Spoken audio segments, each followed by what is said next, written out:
American revolution था America में, और ब्रिटिश अंग्रेज अमेरिका पे हुकूमत कर रहे थे, और कई अमेरिकन अपनी देश की आज़ादी के लड़ रहे थे। इनमें से जो अव्वल नंबर पे थे वो थे जॉर्ज वॉशिंगटन, बेंजामिन फ्रैंकलिन। और ब्रिटिश हुकूमत के हिसाब से उस वक्त 1775 में number 1 terrorist in the world, सबसे बड़ा दहशतगर्द उस वक्त था जॉर्ज वॉशिंगटन। ब्रिटिश हुकूमत के मुताबिक उस वक्त सबसे नंबर 1 टेररिस्ट दुनिया में था जॉर्ज वॉशिंगटन। जब यूएसए को आज़ादी मिलती है, वो टेररिस्ट नंबर 1, दहशतगर्द नंबर 1 बन जाता है प्रेसिडेंट ऑफ यूएसए। आप सोच सकते हैं, टेररिस्ट नंबर 1 बन जाता है यूएसए का प्रेसिडेंट। ऐसी कई मिसाल आप पेश कर सकते हैं। हम जानते हैं साउथ अफ्रीका में जब सफेद हुकूमत थी, अपार्टेड सिस्टम था, उस वक्त सफेद हुकूमत ने, व्हाइट अपार्टेड गवर्नमेंट ने नेल्सन मंडेला को कैद किया था 25 साल से ज्यादा रॉबिन आइलैंड में। और वो हुकूमत कहती थी टेररिस्ट नंबर 1 उस वक्त था नेल्सन मंडेला। जब साउथ अफ्रीका को आज़ादी मिलती है और गोरों की हुकूमत निकल जाती है, तो नेल्सन मंडेला को रिहा किया जाता है और उसको दिया जाता है नोबेल प्राइज फॉर पीस। आप सोच सकते हैं, जो शख्स को 25 साल से ज्यादा कैद किया जाता है रॉबिन आइलैंड में और कहा जाता है टेररिस्ट नंबर 1, दहशतगर्द नंबर 1, उसको वही काम के लिए रिहाई के बाद मिलता है award Nobel prize for peace. ये नहीं कि पहले वो बुरा इंसान था और फिर अच्छा बना, वही काम के लिए जिसके लिए उसे कैद किया जाता है, उसी काम के लिए उसको मिलता है नोबेल प्राइज फॉर पीस। ये है मीडिया। टेररिस्ट नंबर 1 को मिलता है नोबेल प्राइज फॉर पीस। तो हमें यह पता लगता है कि जो भी पावर में है, जो भी ताकत में है, जो भी लक़ब वो ताकतवर देता है, वो लक़ब उस इंसान पे चिपक जाता है।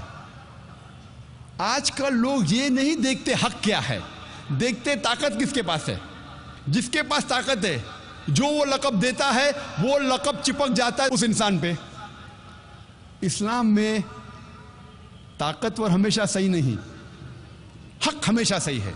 हक, चाहे वो अमीर या गरीब हो, राजा या फकीर हो, गोरा या काला हो, इस्लाम में हक। जो कुरान की आयत से मैंने शुरू किया था इस तकरीर को, वकुल जाल हक वज़ाकल बातिल, सूरह इसरा सूरा नंबर 17 आयत नंबर 81 में, कि कहो कि हक आ चुका है और बातिल खत्म हो चुका है। ऐसी कई मिसाल है। मीडिया का स्ट्रैटेजी नंबर 6, छठी स्ट्रैटेजी जो मीडिया इस्तेमाल करती है, जिसे कहते हैं डबल स्टैंडर्ड्स, उर्दू में कहेंगे दोगलापन, डबल स्टैंडर्ड्स। मीडिया कहती है कि मुसलमान खवातीन हिजाब में है, ये खवातीन पे इस्लाम जुल्म कर रहा है। क्यों? क्योंकि हिजाब में है। दूसरी ओर हम देखते क्रिश्चियन नन, क्रिश्चियन सिस्टर्स, वो भी हिजाब में, उसका भी सर ढका हुआ है, लेकिन कहती अरे वाह, ये खवातीन कितनी मॉडेस्ट है, माशाअल्लाह, कितना पर्दा करती है। आज तो मुस्लिमा पर्दा करती है, हिजाब करती है, तो कहा जाता है ये खवातीन पे जुल्म हो रहा है। क्रिश्चियन सिस्टर्स, नन जब पर्दा करती है तो कहा जाता है कि दे आर मॉडेस्ट। मुसलमान जब दाढ़ी रखते हैं, टोपी पहनते हैं, कहा जाता है दहशतगर्द, ये दाढ़ी वाला टोपी वाला दहशतगर्द। जब सिख दाढ़ी रखते हैं और फेटा बांधते हैं, कहा जाता है वाह क्या मजहबी इंसान है, अपने मजहब का पालन कर रहा है। मुसलमान दाढ़ी रखता है, टोपी पहनता है, दहशतगर्द। सिख दाढ़ी रखता है, फेटा बांधता है, मजहबी इंसान। डबल स्टैंडर्ड्स, दोगलेपना। आप देखेंगे इंडियन मीडिया में भी कई बार आता है। हैदराबाद में एक 50 साल का अरब, 50 साल का मुसलमान अरब ने 18 साल लड़की के साथ शादी किया। फ्रंट पेज, 50 साल का अरब मुसलमान 18 साल लड़की से शादी किया। दूसरे दिन 50 साल का मर्द गैर मुसलमान 8 साल की लड़की को रेप करता है, बलात्कार करता है, आता है न्यूज ब्रीफ में, छोटा सा न्यूज अंदर के पेज में, पेज नंबर 11, पेज नंबर 13। एक 18 साल की लड़की मर्जी से शादी करती है 50 साल के मर्द से, आता है फ्रंट पेज। एक 50 साल का गैर मुसलमान बलात्कार करता है, जिना बिल जब्र करता है 8 साल की लड़की के साथ, आता है न्यूज ब्रीफ में। क्यों? Double standards. हम देखते हैं अक्सर कहा जाता है मुस्लिम टेररिस्ट, इस्लामिक टेररिज्म। और आप देखेंगे एक पैनल था हमारे एग्जीबिशन में कि कई बार दो ऑपोजिट हो ही नहीं सकता। मिसाल के तौर पे अगर मैं कहूं कि ice age caught on fire, बर्फ पर आग लग गई, ये मुमकिन ही नहीं, बर्फ आग पकड़ ही नहीं सकता। अगर मैं कहूंगा 4 साइडेड ट्रायंगल, 4 कोने वाला ट्रायंगल, ट्रायंगल के 4 कोने हो ही नहीं सकते, ट्रायंगल के 3 कोने होते, ये कॉन्ट्रडिक्टिंग है। अगर मैं कहूंगा हॉट आइसक्रीम, गरम आइसक्रीम, हो ही नहीं सकती।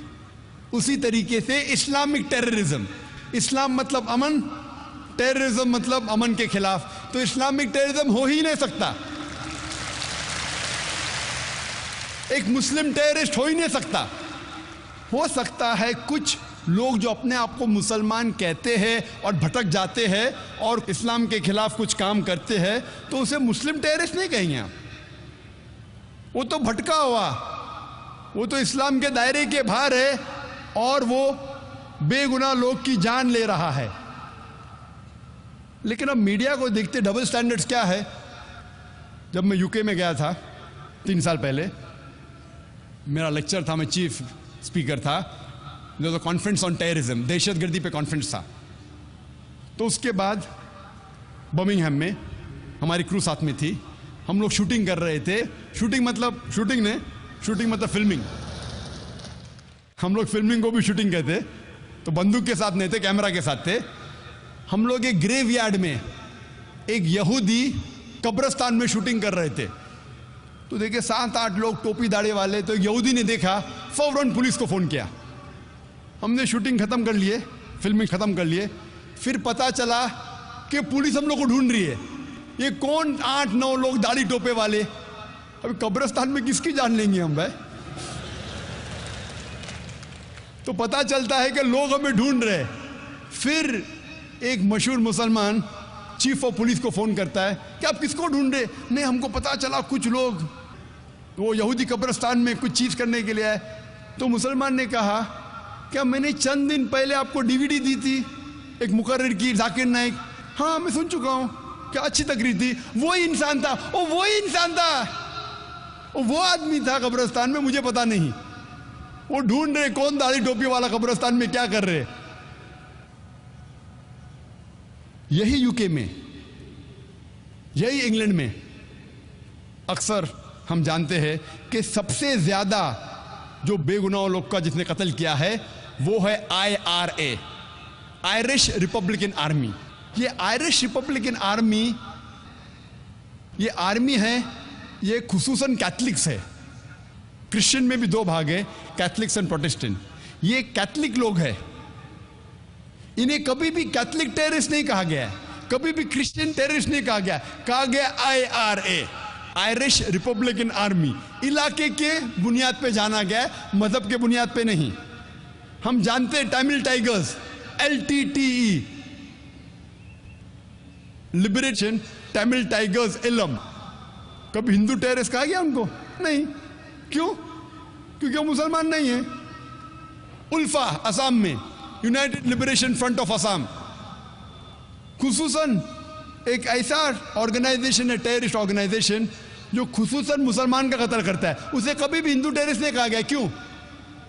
लेकिन मुसलमान में पकड़ा जाता है, उसे कहा जाता है मुस्लिम टेररिस्ट। क्यों? Why this double standards? Why? और तफसील आप अगर जानना चाहते तो मैं तकरीर सुनिए is terrorism a Muslim monopoly, जो 2 साल पहले मैंने दी थी चंद हॉल में, और 1 महीने पहले जो उर्दू में दी थी। क्या आतंकवाद मुसलमानों की विरासत है? उसमें डिटेल में इसका जिक्र किया हूं मैंने, वक्त की कमी होने की वजह से सिर्फ चंद बातें और कहूंगा।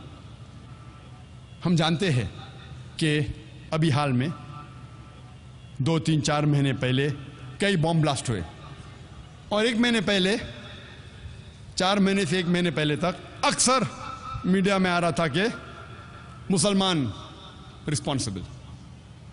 और हम जानते हैं कि यूएसए में भी, यूएसए में जो बॉम्ब ब्लास्ट हुआ था 1995 में 16 अप्रैल को, ओक्लाहोमा बॉम्बिंग, जो सबसे बड़ा बॉम्ब ब्लास्ट हुआ था उस वक्त, जहां 166 लोग का कत्ल होता है, उसमें हेडलाइंस आता है middle east conspiracy, middle east conspiracy, middle east conspiracy, लगातार हर रोज।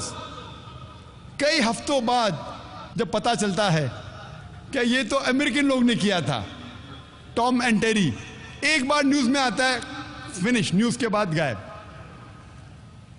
हर वक्त, हर रोज पहले आ रहा था मिडल ईस्ट कॉन्स्पिरेसी, मुसलमानों ने किया। जब पता चलता है गैर मुसलमानों ने किया, एक बार आता है, फिर न्यूज गायब। वही मिसाल आप देखेंगे बॉम्बे में।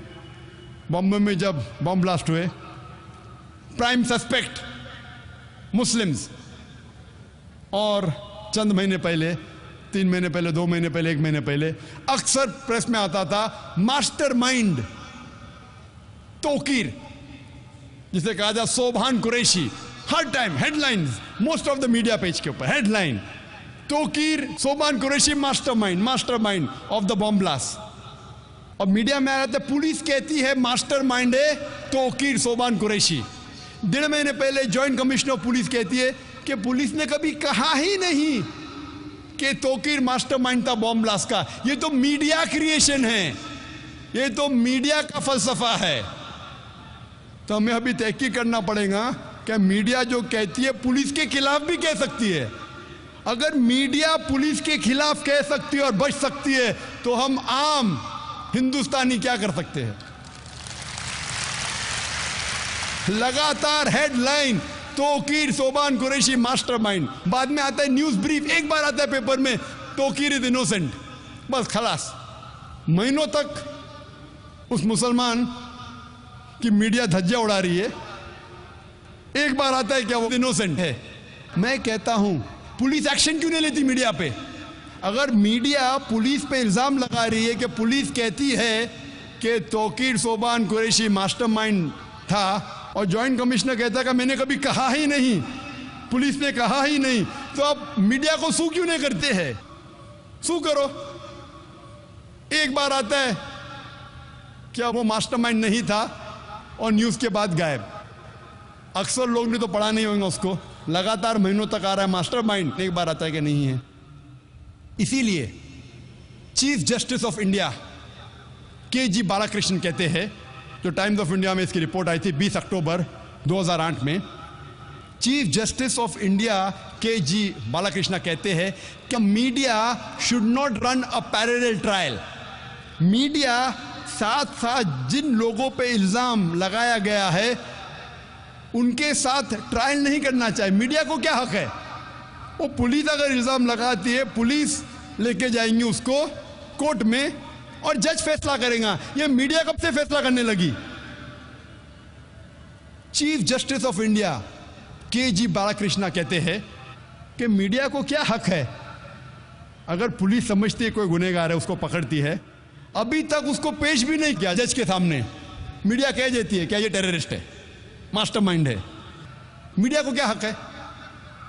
2 साल पहले 2006 में जुलाई में बॉम्बे में ट्रेन सीरियल ब्लास्ट हुए, उसके 2-3 महीने बाद में तकरीर दिया था चंद हॉल में, इस टेयर द मुस्लिम मोनोपोली।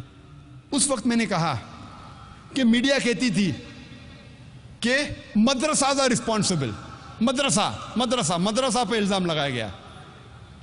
मैंने कहा मीडिया से, क्या एक भी आपके पास सबूत है? एक भी मदरसा हिंदुस्तान में, हिंदुस्तान के बाहर में नहीं जानता हूं, एक भी मदरसा पेश करो सारे हिंदुस्तान में जो टेररिस्ट एक्टिविटी में इन्वॉल्व था, दहशतगर्दी में इन्वॉल्व था? एक भी नहीं, एक भी नहीं। फिर आप कैसे कहते हैं कि मदरसा टेररिस्ट को जन्म देता है? हो सकता है मैं तो एक भी मदरसे के फारिग को नहीं जानता हूं हिंदुस्तान में जो दहशतगर्द है। हो सकता है एक आध आपको मिले, हो सकता है, मैं नहीं जानता हूं। लेकिन आप अगर चेक करेंगे, आप ट्रैक रिकॉर्ड देखेंगे, जितने टेररिस्ट का है, चाहे अमेरिका में हो, यूके में हो, हिंदुस्तान में हो, अक्सर टेररिस्ट के पास तो यूनिवर्सिटी डिग्री है, उनके स्कूल की डिग्री है। मेरे पास भी स्कूल की डिग्री है, बॉम्बे यूनिवर्सिटी की डिग्री है। तो क्या आप यूनिवर्सिटीज बंद करेंगे? आप अगर तहकीक भी करेंगे तो 1% भी आपको नहीं मिलेगा जितने टेररिस्ट है जो मदरसा से फारिग है। तो आप कैसा इल्जाम लगा रहे मदरसे पे? 2 साल बाद 2008 में वापिस से बम ब्लास्ट होता है। अभी मीडिया ढूंढ रही है मुसलमान जो आईटी स्पेशलिस्ट है, इंफॉर्मेशन टेक्नोलॉजी, मदरसा को छोड़ दिए। अभी बॉम्बे में पकड़ ली है पुलिस कौन मुसलमान आईटी स्पेशलिस्ट है, कौन मुसलमान तालीम याफ्ता है। आप अगर कंप्यूटर जानते अंदर तहकीक के लिए, 2 साल पहले इल्जाम लगाते मुसलमान अनपढ़, मदरसा सही तालीम देता नहीं, मुसलमान में तालीम होना चाहिए। 2 साल बाद यू टर्न, जो मुसलमान तालीम याफ्ता उसको पकड़ लिए। पूना के अंदर में तकरीर किया था, वहां के लोग डरे थे 1 महीना पहले, 19 अक्टूबर 2008 में। मौजूद था क्या आतंकवाद मुसलमानों की विरासत है। सब पूना के मुसलमान सहमे हुए थे। इल्जाम था कई पूना के मुसलमानों पे। लाइमलाइट पे था मंसूर पीर बॉय जो आईटी स्पेशलिस्ट है, याहू के लिए काम करता है। उसकी तनख्वाह थी 19 लाख सालाना, 19 लाख। सोच सकते 19 लाख ने हर महीने 1.5 लाख से ज्यादा कमाता है मुसलमान। उसको गिरफ्तार किया गया है और इल्जाम लगा गया था। क्योंकि मैं ना तोकीर सोबान कुरैशी को जानता हूं, ना मेरा दोस्त है, मेरा दुश्मन है। मैं पीर बॉय को भी नहीं जानता हूं, ये मंसूर पीर बॉय को। लेकिन लोग मुझे पूछते doctor Zakir Naik, do you consider Mansoor Peerbhoy to be terrorist? क्या आप समझते हैं मंसूर पीर बॉय टेररिस्ट है? तो मैंने कहा कि हजारों मुसलमानों को गिरफ्तार करते, हजारों मुसलमानों को इलीगली डिटेन करते, उनमें से 1% भी नहीं साबित होते टेररिस्ट है। तो अगर मैं लॉजिकली बात करूं तो मैं कहूंगा 99% Mansoor Peerbhoy is not a terrorist. 99% Mansoor Peerbhoy terrorist नहीं। मैंने तहकीक नहीं किया उसके ऊपर, मैं तो सिर्फ एवरेज बता रहा हूं। एवरेज। मैं ना मंसूर पीर बॉय को जानता हूं, ना मेरा दोस्त है, ना मेरा दुश्मन है, ना मैं उसके खिलाफ हूं, ना उसके फेवर में हूं। हाल ही में 1 हफ्ते पहले मीडिया मुझसे पूछती है डॉक्टर जाकिर नाइक, क्या आप समझते हैं, ये चीज 1 साल पहले 2 साल पहले भी पूछी गई थी, क्या आप समझते हैं बिन लादेन टेररिस्ट है? तो मैंने कहा कि अगर मैं बीबीसी और सीएनएन की बात मानूं तो मुझे यकीनन कहना पड़ेगा कि Osama bin Laden is a terrorist, Osama bin Laden दहशतगर्द है। लेकिन कुरान में लिखा है सूरह हुजुरात में, सूरा नंबर 49 वर्स नंबर 6, जो इस तकरीर के शुरू में इमाम शेख अहमद अली अब्दुर्रहमान हुदैफी ने तिलावत की थी, उसमें लिखा है कि जब भी कोई फासिक आपको कोई खबर देता है उसकी तहकीक करो दूसरे तक पहुंचाने के पहले। तो अगर मैं बीबीसी और सीएनएन की बात मानूं, मुझे कहना ही पड़ेगा क्या बिन लादेन टेररिस्ट है। लेकिन मैं बीबीसी और सीएनएन के बुनियाद पे नहीं कह सकता हूं।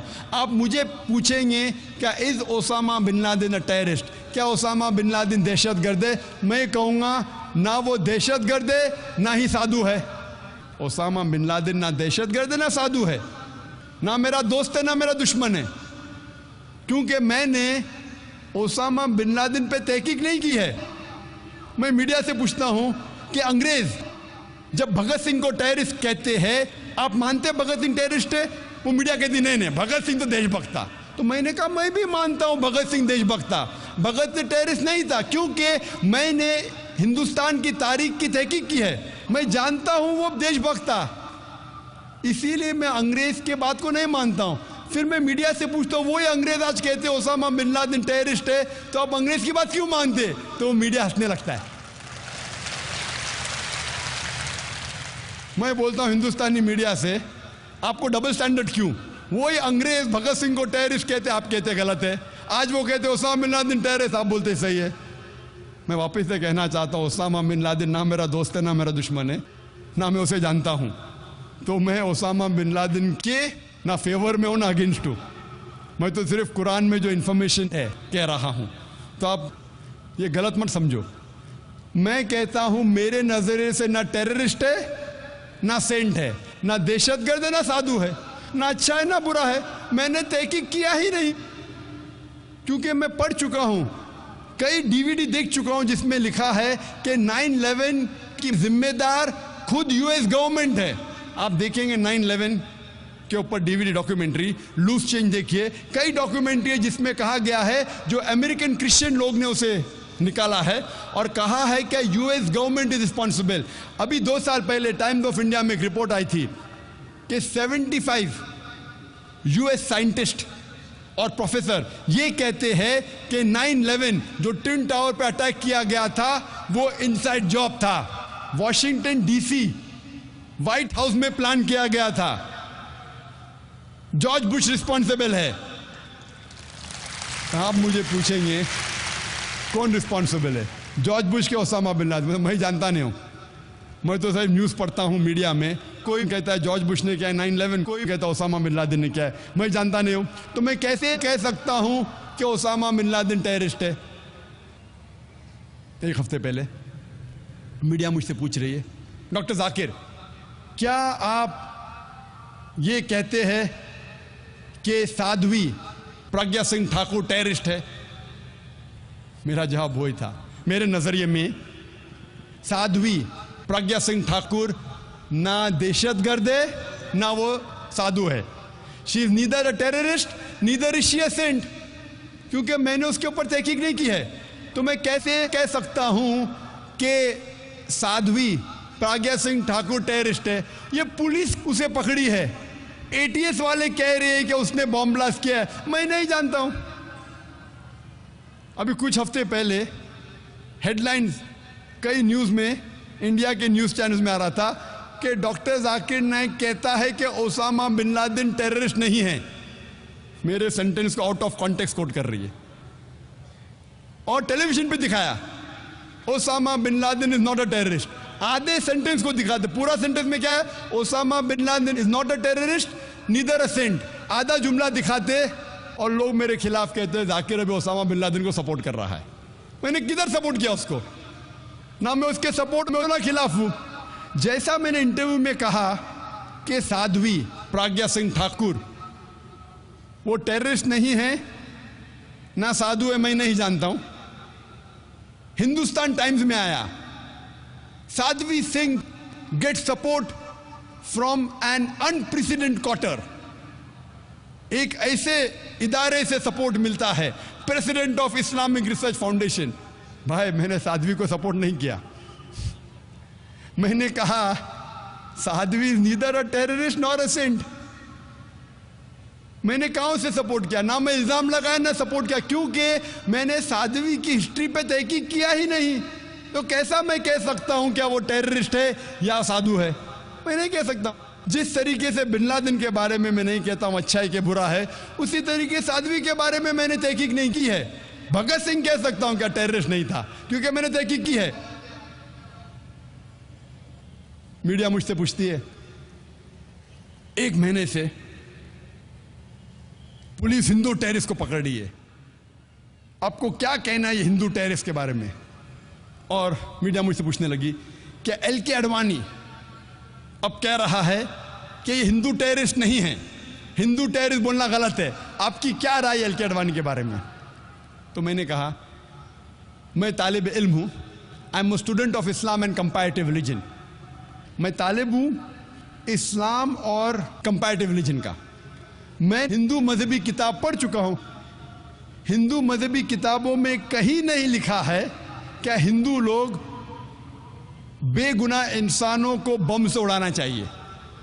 हिंदू मजहबी किताब में कहीं नहीं लिखा है। तो हिंदू टेररिस्ट बोलना बिल्कुल गलत है, क्योंकि मैं हिंदू मजहबी किताब पढ़ चुका हूं। जिस तरीके से मैं कहता हूं कि मुस्लिम टेररिस्ट बोलना गलत है, तो एलके अडवाणी बिल्कुल 100% सही है। इस बात पे मैं कहता हूं एलके अडवाणी सही है। कुछ साल पहले एलके अडवाणी ने कहा था कि जो आदमी बलात्कार करता है उसके लिए तजवीज़ की थी जब वो होम मिनिस्टर था। एल के अडवाणी ने कहा था, श्री एल के अडवाणी ने, कि जो आदमी बलात्कार करता है उसको मिलना चाहिए सजाए मौत। तो मैंने कहा मैं एल के अडवाणी की इस बात को 100% तस्लीम करता हूं। बाकी बातें सही होंगी या गलत होंगी वो अलग है, इस बात पे तस्लीम करता हूं। अभी मैं दूसरी बात को तस्लीम करता हूं। जब एल के अडवाणी कहता है कि हिंदू टेररिस्ट बोलना गलत है, मैं उनकी बात को बिल्कुल मानता हूं। एल के अडवाणी ने हिंदू मजहबी किताब का मुताला किया है कि नहीं मैं नहीं जानता, लेकिन मैंने तो किया है। वो किस वजह से कह रहा है हिंदू टेररिस्ट नहीं बोलना चाहिए, मैं जानता नहीं हूं, मैं पॉलिटिशियन नहीं हूं। लेकिन क्योंकि मैं स्टूडेंट हूं इस्लाम और कंपैरेटिव रिलीजन का, मैं ये जानता हूं कि इन लोगों को लेफ्टिनेंट कर्नल प्रसाद पुरोहित या साध्वी सिंह ठाकुर को हिंदू टेररिस्ट बोलना गलत है, क्योंकि हिंदू मजहब में कहीं नहीं लिखा है कि बम से मासूमों को उड़ाना चाहिए। और हमारे देश में कानून है, इनोसेंट अंटिल प्रूवन गिल्टी, यानी कोई भी इंसान मासूम है जब तक उसका जुर्म साबित नहीं हुआ। लेकिन जब मुसलमान पकड़े जाते लॉ उल्टा हो जाता है, गिल्टी अंटिल प्रूवन इनोसेंट, यानी आप गुनहगार है जब तक आप मासूम नहीं साबित किए जाते। क्यों? हिंदुस्तान का कानून है कि कोई भी हिंदुस्तान का नागरिक, कोई भी इंसान पकड़ा जाता है वो मासूम है जब तक उसका गुनाह साबित नहीं होता। जब मुसलमान पकड़ा जाता है तो वो गुनहगार है, मुजरिम है, जब तक वो मासूम नहीं साबित किया जाता। क्यों?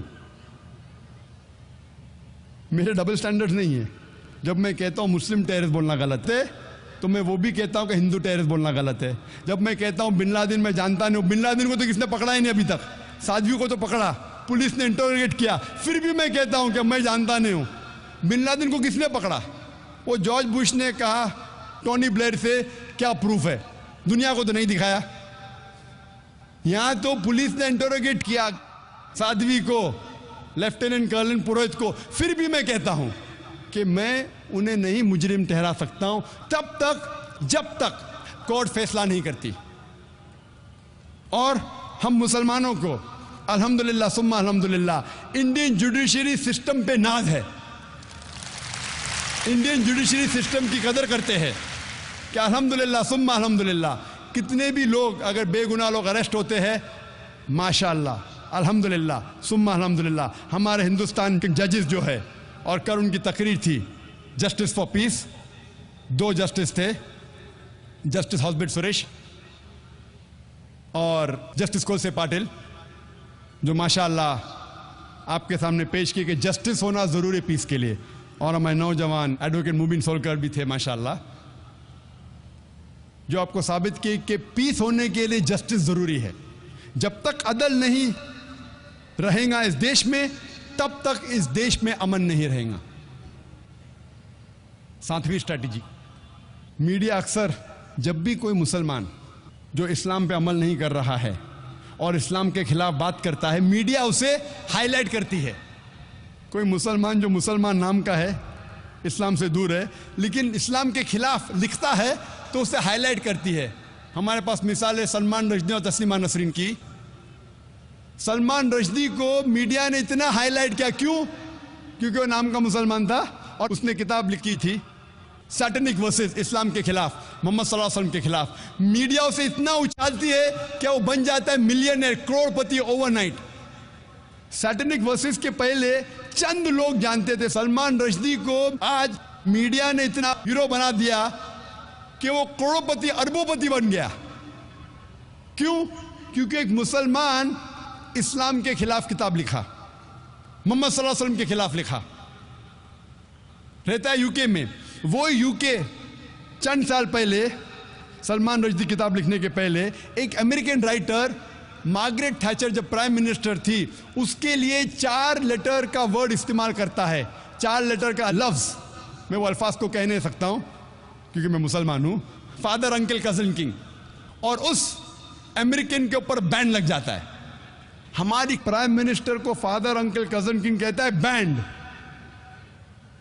कुछ वक्त के बाद सलमान रश्दी वही प्राइम मिनिस्टर को वही अल्फाज को एक्टिव करता है, father uncle cousin king add कर जाता है, ING, और उसको अवार्ड देती है गवर्नमेंट। क्यों? क्योंकि उसने इस्लाम के खिलाफ लिखा। वही प्राइम मिनिस्टर मार्गरेट थैचर को वही बुक सैटेनिक वर्सेस में Salman Rushdie father uncle cousin king और इंग कहता है कई बार। उसी प्राइम मिनिस्टर मार्गरेट थैचर को कहता है, लफ्ज इस्तेमाल नहीं कर सकता हूं मैं, कहता है फीमेल डॉग, कहता है कुत्ती, और उसे यूके गवर्नमेंट अवार्ड देती है नाइटहुड। क्यों? क्योंकि उसी किताब में उसने मोहम्मद सल्लल्लाहु अलैहि वसल्लम के खिलाफ भी लिखा, उसने इस्लाम के खिलाफ लिखा। हमें मानना पड़ेगा उस वक्त इस हिंदुस्तान के प्रधानमंत्री थे राजीव गांधी। राजीव गांधी पहले प्रधानमंत्री थे सारी दुनिया में जब मुसलमान उनके पास गए और बताए कि कितने चीजें खिलाफ लिखी इस्लाम के। अल्हम्दुलिल्लाह सुम्मा अल्हम्दुलिल्लाह, राजीव गांधी ने फौरन उस किताब को इंडिया में बैन कर दी। हक की बात हमें तस्लीम करना चाहिए, हमें मुबारकबाद देना चाहिए। इंडिया पहला मुल्क था जिसमें यह किताब बैन हुई। आज की गवर्नमेंट एक दूसरे मुसलमान को पकड़ती है जो इस्लाम के खिलाफ लिखती है, वो तस्लीमा नसरीन, और इस्लाम के खिलाफ किताब लिखती है लज्जा। ये गवर्नमेंट उसको शरण दे रही है, असाइलम। पहले की गवर्नमेंट उसको सलमान रश्दी को बैन करती है, अभी की गवर्नमेंट बैन उठा देती है और तस्लीमा नसरीन को शरण देती है। राजीव गांधी उस वक्त ये नहीं जानता था कि सलमान रश्दी ने उसी किताब सैटेनिक वर्सेस में राम और सीता को भी गाली दी। मैं यहां कहना नहीं चाहता हूं क्या गाली दी, मैं इस देश में अमन चाहता हूं। उसे ये नहीं पता था कि उसी किताब में सलमान रश्दी ने सीता को भी गाली दी। इस हिंदुस्तान के हिंदू लोग सीता को माता मानते हैं, राम को भगवान मानते, उसको गाली दी। ये राजीव गांधी को पता नहीं था, लेकिन अल्हम्दुलिल्लाह सुम्मा अल्हम्दुलिल्लाह, क्योंकि मुसलमानों के खिलाफ उसने लिखी, उसने बैन की, और अल्हम्दुलिल्लाह सुम्मा अल्हम्दुलिल्लाह कई हिंदू जो नहीं जानते थे, जब आप किताब पढ़ेंगे तो पता लगेगा कि हिंदू मजहब के श्री राम और सीता माता को भी गाली दी थी। 8वीं स्ट्रैटेजी मीडिया की क्या करती है? अगर कोई मुसलमान विद्वान है, अच्छा काम करता है, तो उसे मुसलमान जैसा बताती ही नहीं। वक्त कम होने की वजह से एक ही मिसाल दूंगा मैं इस स्ट्रैटेजी की। हम जानते हैं कि 8वीं सदी से 12वीं सदी को कहा जाता है, यूरोपियन कहते थे डार्क एजेस, अंधेरे का दौर, डार्क एजेस। कहां अंधेरे का दौर था? वो अंधेरे का दौर था यूरोपियंस के लिए, अंग्रेज के लिए। मुसलमान जो अरब साइंटिस्ट थे, इतने कम तहकीक के बावजूद इतनी साइंटिफिक डिस्कवरीज कर चुके थे, दे वर ग्रेट। लेकिन आज जब हम साइंस पढ़ते हैं, हमें पता ही नहीं लगता कि मुसलमान ऊंचाई पे थे।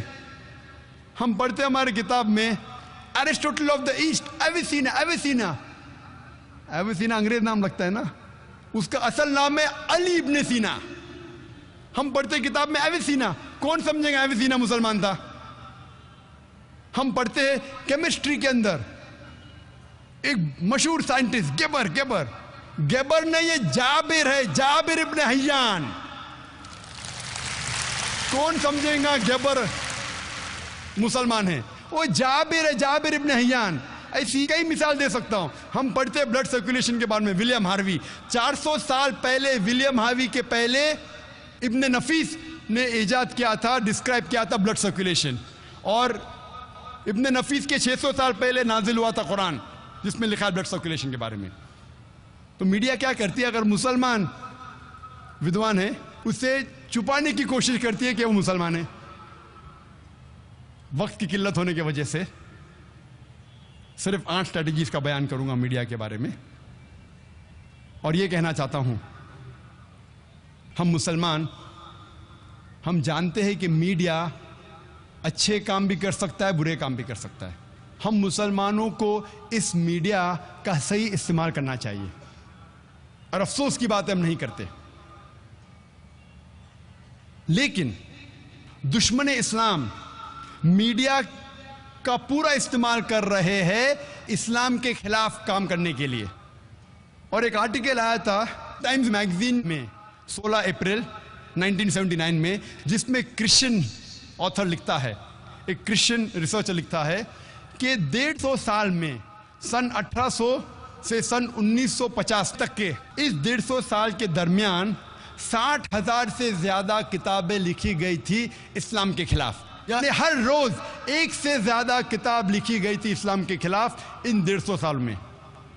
अभी 9/11 के बाद, 9 सितंबर 2001 के बाद ये तादाद कई गुना ज्यादा बढ़ गई। हर रोज कई किताबें लिखी जा रही इस्लाम के खिलाफ। हम मुसलमान इस मीडिया का इस्तेमाल नहीं कर रहे हैं। हिंदुस्तान की मिसाल लो, हिंदुस्तान में कितने मुसलमान हैं?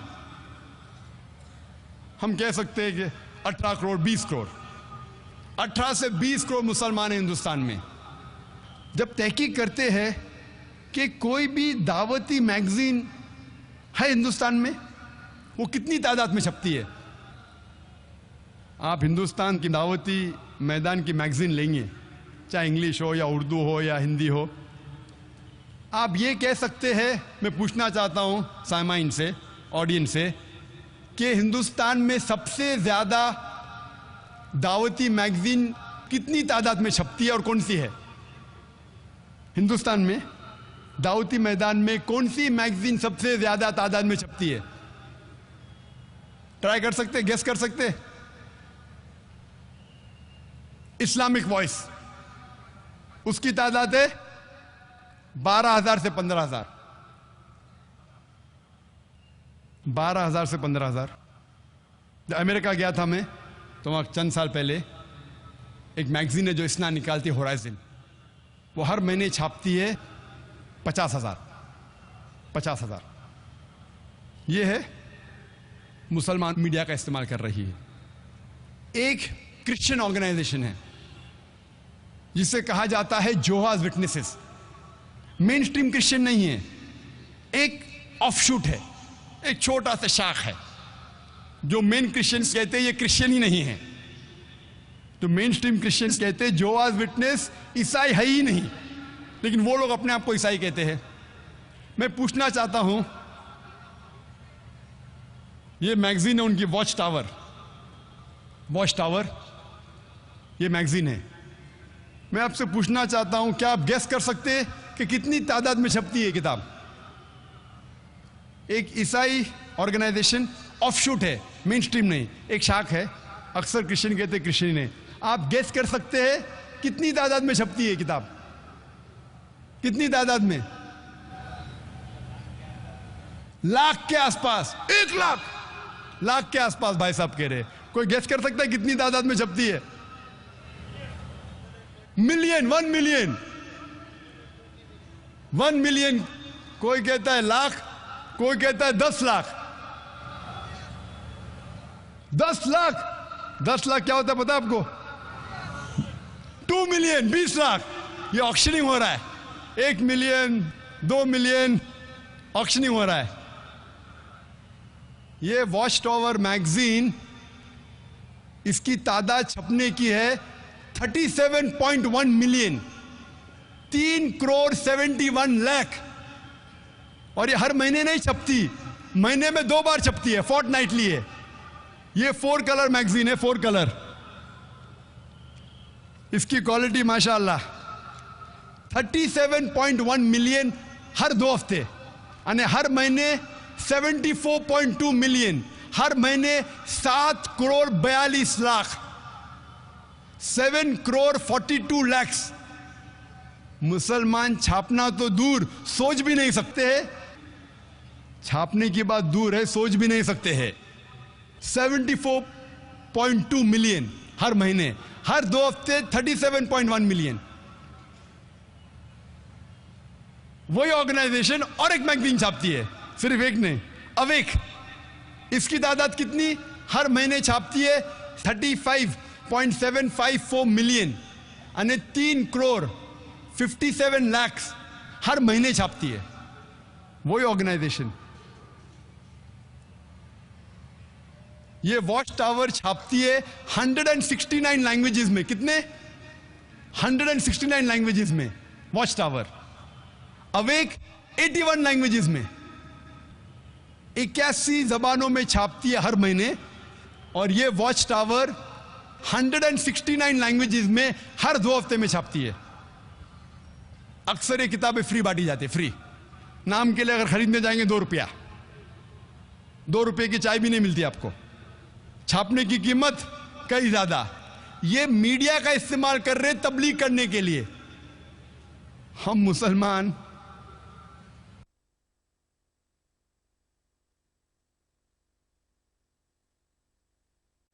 अल्लाह के रसूल फरमाते हैं सही हदीस में, सही बुखारी में, बल्लिगु अन्नी वलौ आया, propagate even if it be 1 verse. अगर एक भी आयत आप जानते हैं इस्लाम के बारे में, आप इसको दूसरे तक पहुंचाओ। ये क्रिश्चियन मिशनरी पूरा इस्तेमाल कर रहे मीडिया का। कई बार वो गलत इस्तेमाल भी करते हैं। एक बार एक पोस्टर मुझे मिला था, एक पैम्फलेट। ये बड़ा पोस्टर भी है, ये पैम्फलेट है। मैंने एक अरब शेख से पूछा, शेख क्या लिखा है? नजदीक वाले पढ़ सकते, क्या लिखा है? अल्लाह मोहम्मद, अल्लाह मोहम्मद। मैंने शेख से पूछा, यहाँ भी माशाअल्लाह बहुत से लोग बैठे हुए, माशाअल्लाह, शेख मौलाना, अल्लाह मोहम्मद। मैंने कहा शेख गौर से पढ़िए। फिर से कहा अल्लाह मोहम्मद सल्लल्लाहु अलैहि वसल्लम। और गौर से पढ़िए, अल्लाह मोहम्मद सल्लल्लाहु अलैहि वसल्लम। माशाअल्लाह सब लोग बैठे, अरबी दान। दूर से तो कह रहे हैं, गौर करके पढ़ेंगे तो लिखा है अल्लाह मोहब्बा, अल्लाह मोहब्बा, गॉड इज लव, खुदा है प्यार। ये बाइबल का कोटेशन है, first epistle of John chapter number 4 verse number 16। आम मुसलमान जब पढ़ेगा इसे चूमेगा, खीसे में डालेगा, चूमेगा। अल्लाह मोहम्मद, ये है लोग को बेवकूफ बनाना। ऐसा लिखा हुआ है कि आम मुसलमान अरबी दानी से अल्लाह मोहम्मद पढ़ेगा सल्लल्लाहु अलैहि वसल्लम, लेकिन ये अल्लाह मोहब्बा, खुदा है प्यार। ऐसा मैं इस्लामिक रिसर्च फाउंडेशन में कई है पोस्टर्स। दूसरा पोस्टर क्या लिखा है? रब्बाना, रब्बाना के बाद रब्बाना आतीना फिद दुनिया। फौरन हमें आदत है पढ़ने की, गौर से पढ़ेंगे। लिखा है अब्बाना, आवर फादर, हमारे वालिद, who art in heaven, hallowed be thy name. पढ़ेंगे रब्बाना आतीना फिद दुनिया, रब्बाना ने अब्बाना, हमारे वालिद। डिसीट। कोशिश करते हैं, मीडिया का इस्तेमाल कर रहे, हक से इंसान नहीं आता है तो इंसान को बेवकूफ बनाना।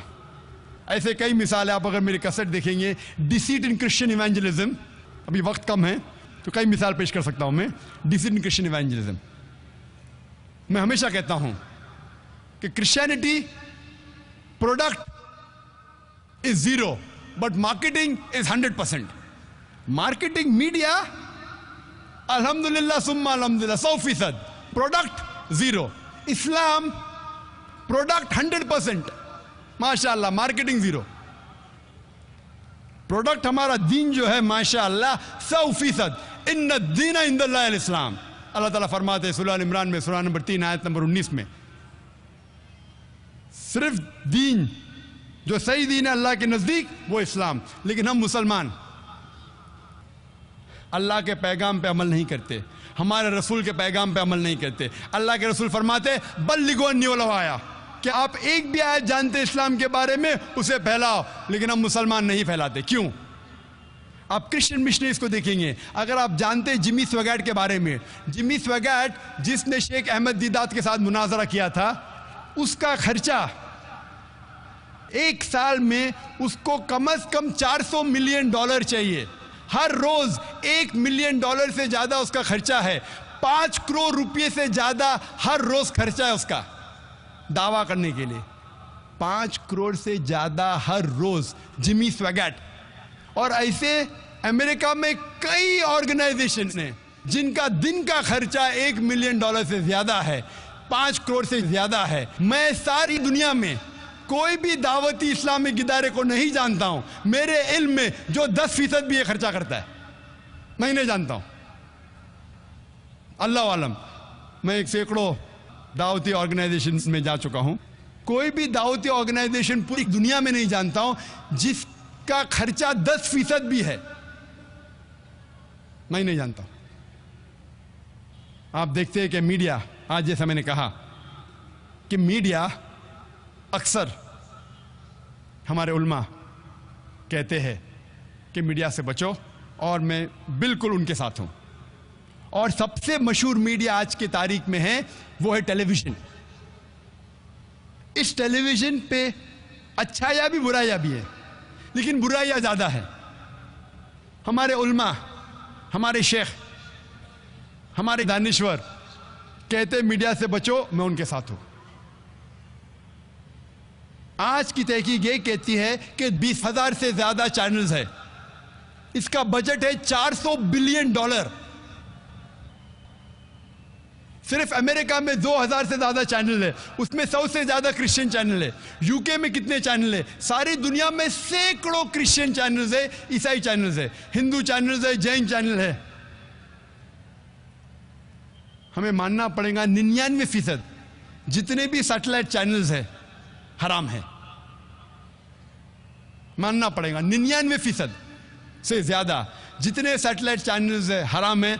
ऑब्सिनिटी है, उरियानियत है, इस्लाम के खिलाफ है, वाहियात पना है, पोर्नोग्राफी है, हराम है, मानना पड़ेगा। इसीलिए हमारे स्कूल में जो भी एडमिशन लेता है उसके घर में केबल टीवी नहीं होना चाहिए। लेकिन हम अगर इस मीडिया को जो गलत चीज फैलाती है, क्यों न उसे सही चीज में तब्दील करें। हम अगर देखेंगे क्रिश्चियन चैनल सैकड़ों है, सिर्फ हिंदुस्तान में साउथ इंडियन लैंग्वेजेस में कई चैनल्स है क्रिश्चियनिटी फैलाने के लिए। और सबसे फेमस चैनल दुनिया में गॉड टीवी। गॉड टीवी 1995 में शुरू हुआ था, उसका बजट मैं नहीं कहूंगा, बहुत है, 15 सैटेलाइट्स पे आता है। मुस्लिम सैटेलाइट चैनल कितने हैं? सबसे पहला इकरा 1998 में। आज मेरी तहकीक के हिसाब से 50 इस्लामी चैनल भी नहीं है, और 30 से ज्यादा अरबी चैनल है। अरबी चैनल मतलब दावती नहीं, इस्लाह कर रहे अरबों के साथ, अच्छा काम कर रहे अल्हम्दुलिल्लाह, मैं उनके खिलाफ नहीं हूं, लेकिन दावती मैदान में नहीं है। हार्डली 10 या 15 मुस्लिम चैनल्स होंगे सारी दुनिया में जो गैर अरबी जबान में हैं। हम मुसलमान बहुत पीछे हैं, मीडिया के लिहाज से बहुत पीछे है। हमें ये मीडिया जो इस्लाम के खिलाफ जंग कर रहा है, हमें इसे दावती मैदान में बदलना चाहिए। और 3 साल पहले मैंने अंग्रेजी में यही मौजू पे तकरीर की थी दुबई में, जब शेख मोहम्मद राशिद अल मखतूम, जब उन्होंने मुझे बुलाए थे, दावत दी थी, होली कुरान इंटरनेशनल अवार्ड जो उनका होता है सालाना, दुबई में तकरीर की थी 2005 में अक्टूबर में। और उस वक्त माशाअल्लाह लोग कहते थे दुबई में सबसे बड़ा मजमा था, 11,000 लोग थे। दुबई में 4,000 5,000 डांस के लिए आते, लेकिन इस्लामिक तकरीर के लिए 11,000 सबसे बड़ा मजमा था। तकरीर किया था media and Islam, war of peace. और मैंने कहा कि मीडिया इस्लाम के खिलाफ जंग कर रही है, लेकिन इस्लाम मीडिया से अमन करना चाहता है। और इस अमन का पैगाम पहुंचाने के लिए अल्हम्दुलिल्लाह सुम्मा अल्हम्दुलिल्लाह 3 महीने बाद जनवरी 2006 में एक नया चैनल वजूद में आया जिसका नाम है पीस टीवी।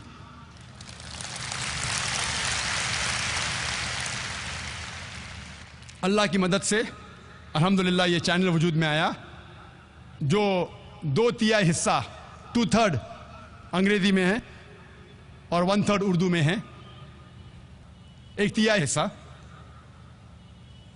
और हमने अल्लाह सुब्हानहू तआला से दुआ की, चैनल शुरू करना तो मुश्किल है, लेकिन शुरू करने के बाद कुरान और हदीस पे चलाना और मुश्किल है। अल्लाह सुब्हानहू तआला से दुआ की थी मैंने कि अगर चैनल को कुरान और हदीस के मुताबिक नहीं चला सकूं तो बंद करना बेहतर है। कि अल्लाह सुब्हानहू तआला ने अल्हम्दुलिल्लाह 3 साल होने आ रहे हैं, और अल्लाह सुब्हानहू तआला ने अल्हम्दुलिल्लाह मकबूलियत की, और अभी अल्हम्दुलिल्लाह सबसे ज्यादा देखा जाने वाला इस्लामिक सैटेलाइट चैनल सारी दुनिया में वो है पीस टीवी। अल्हम्दुलिल्लाह।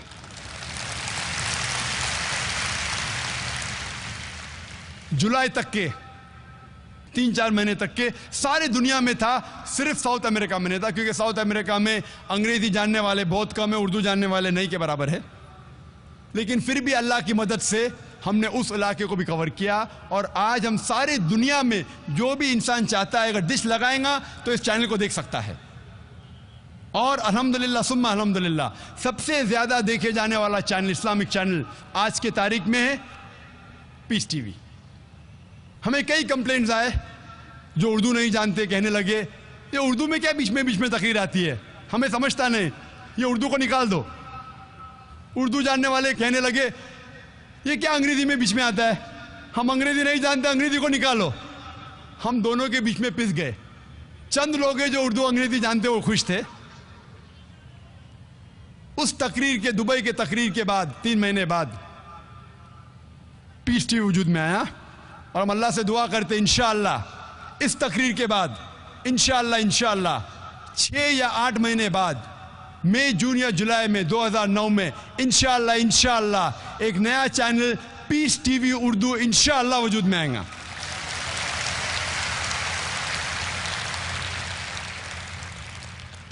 ताकि हम दोनों की दुआ ले सके, उर्दू वाले भी खुश होंगे। ये उर्दू चैनल 100% उर्दू रहेगा और पीस टीवी सिर्फ 100% अंग्रेजी में रहेगा, और दोनों 24 आवर्स इंशाअल्लाह सैटेलाइट शुरुआत में इस दुनिया के 70% हिस्से में मौजूद रहेगा, और कुछ महीने में इंशाअल्लाह हमारी कोशिश रहेगी कि पीस टीवी उर्दू भी सारी दुनिया में दिखाई पड़े, चाहे अमेरिका हो, चाहे यूके हो, चाहे ऑस्ट्रेलिया हो। और मैं अल्लाह सुब्हानहू व तआला से दुआ करता हूँ कि जो भी हमारी छोटी सी कोशिश है, इस छोटी सी कोशिश को कबूल फरमाएं, और हम नाचीज़ जो ना आलिम है ना मौलाना है, सिर्फ एक छोटा सा मुबल्लिग हूँ, हमारी इस छोटी सी कोशिश को कबूल फरमाएं। और माशाअल्लाह लाखों लोग मौजूद है इस मैदान में, और करोड़ों लोग पीस टीवी पे देख रहे हैं। मैं चाहता हूँ कि ये सारे लोग दुआ करें कि इंशाअल्लाह ऐसे कई चैनल वजूद में आएँ जो इस्लाम का सही पैगाम दुनिया में फैलाएं। और इस बात के साथ मैं तकरीर को ख़त्म करता हूँ कुरान शरीफ की उस आयत के साथ जिससे मैंने तकरीर को शुरू किया था, सूरह इसरा की सूरह नंबर 17 आयत नंबर 81 में अल्लाह ताला फरमाते वकुल जाल हक वज़ाक़ल बातिल इन्नल बातिल काना ज़ऊक़ा, कहो कि हक आ चुका है और बातिल ख़त्म हो चुका है, और बातिल को ख़त्म होना ही है। व आखिर दावाना अल्हम्दुलिल्लाहि रब्बिल आलमीन।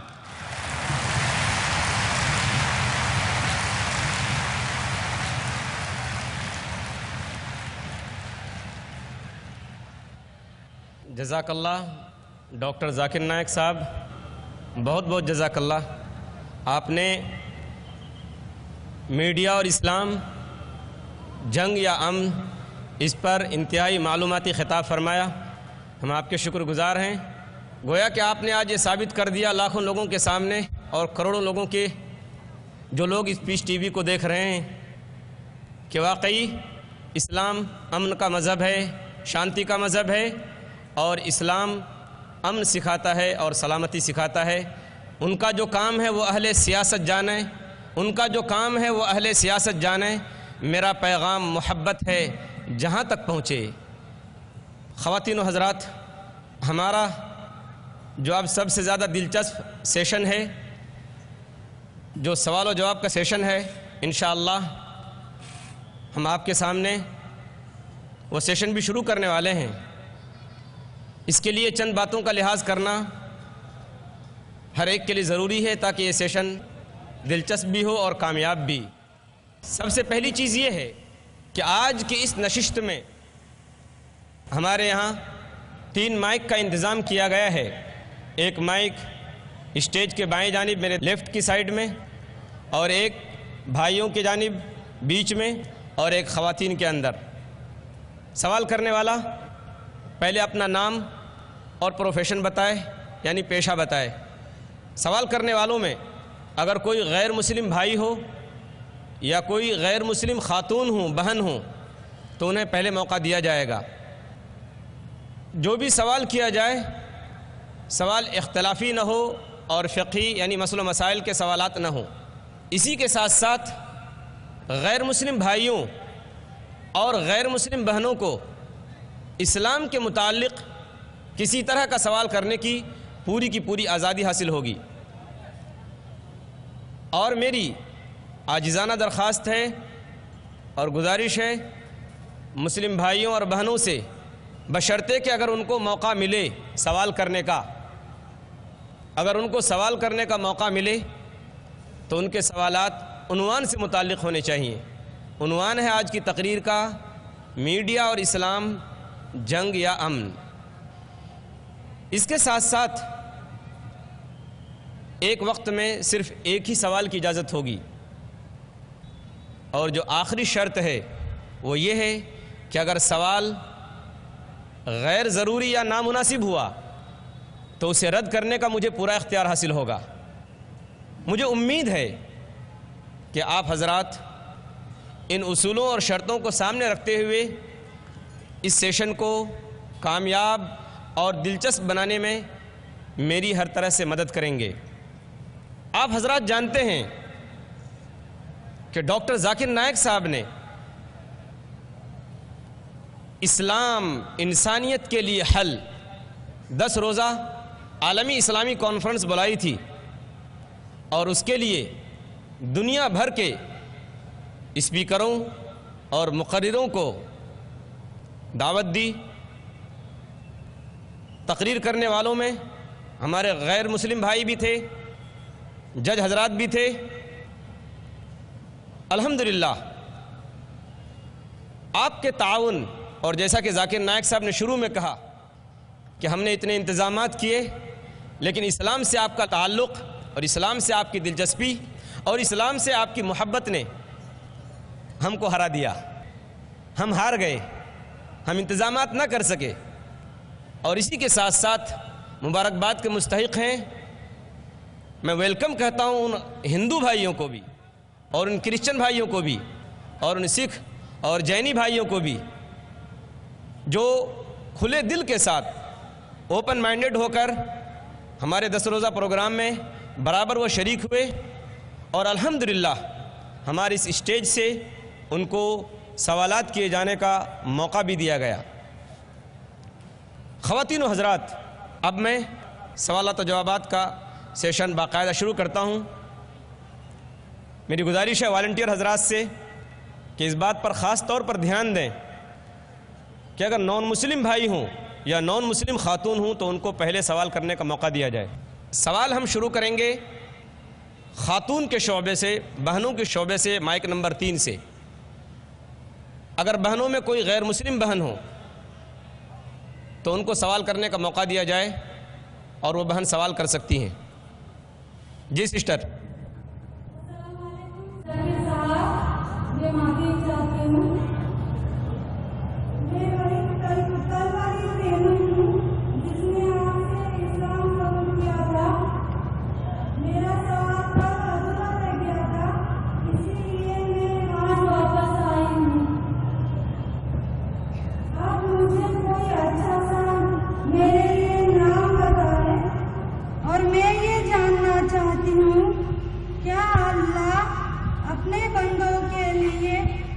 फरिश्ते भेजता है जो उसे अरबी में नमाज पढ़ाए, जैसा कि मेरे साथ हो रहा है। इनका सवाल था कि अल्हम्दुलिल्लाह कल उसने इस्लाम कबूल किया था इस बड़े मजमे में।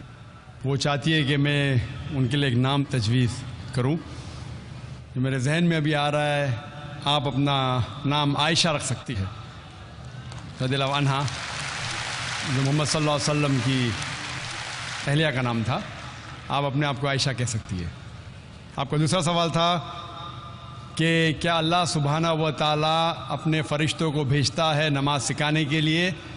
अल्लाह सुब्हाना व तआला अगर चाहे अपने बंदों को सीधे रास्ते पे लेके आने के लिए कई तरीके इस्तेमाल करता है अल्हम्दुलिल्लाह। और उनमें से अगर आप सीखना चाहती है अरबी ज़बान में नमाज, तो मेरी ये राय है कि आप ज़रूर कोई अपनी मुसलमान सहेली का सहारा लीजिए, या आप इस्लामिक रिसर्च फाउंडेशन में आ सकती है और हम आपको तरीका दिखाएंगे कि किस तरीके से सही तरीके से नमाज पढ़ना चाहिए। और कई किताबें मौजूद है। जब तक आप अरबी ज़बान नहीं जानती है तब तक कम अज़ कम जो भी आप जानती है कम अज़ कम इशारे के साथ जिस तरीके से एक मुस्लिमा को नमाज में खड़ा होना चाहिए, क़याम, रुकू, सुजूद, वो देख के आप शुरू कर सकते हैं। आपको ठहरने की ज़रूरत नहीं कि जब तक मैं 100% नमाज सीखूंगी, एक हफ़्ते बाद, एक महीने बाद, एक साल बाद।